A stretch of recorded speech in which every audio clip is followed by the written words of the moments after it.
I don't have any experience working with other design firms, but it's one thing to sort of have an extravagant vision of what you want to build.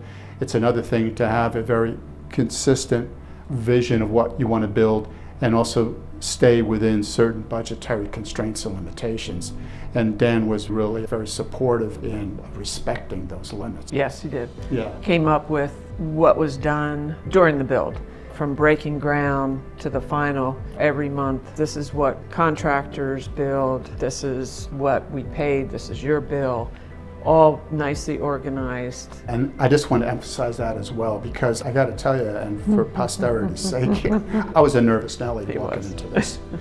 And the reason I was a nervous Nelly, I'd heard a lot of stories about potential mishaps that can occur in the build process. And one of the things that I was very grateful for is his deep commitment to honesty and transparency and organization.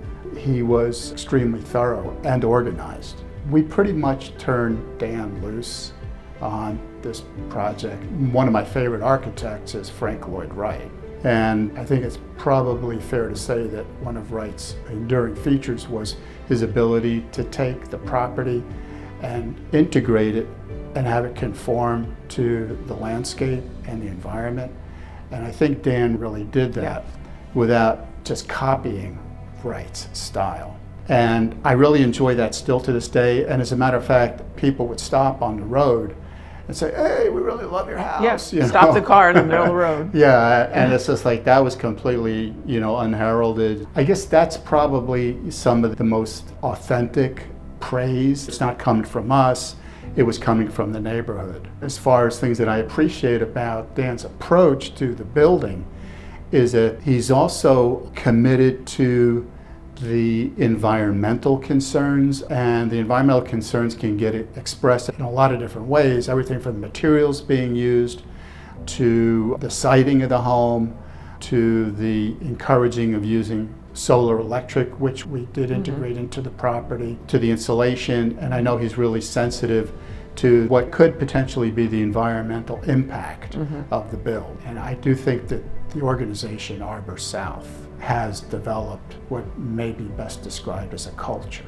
And there was one instance where we were sort of halfway through the build, which is sort of, I guess in some senses, the most vulnerable part for the property because some stuff is built and some stuff isn't protected, and there's wood there. And at this point we were sort of in the middle of an Oregon winter and it was very rainy out. Part of the tarp had blown off a chimney covering. And we happened to go up there and it was pouring down rain. The tarp just happened to have gotten blown off the chimney. And so I called Dan, he was in church. I said, "Dan, we got a problem here." And 10 minutes later, he was up there and me and him were on the roof battening down the hatches. And that's the type of guy he was. So the guy he is, and Arbor South is.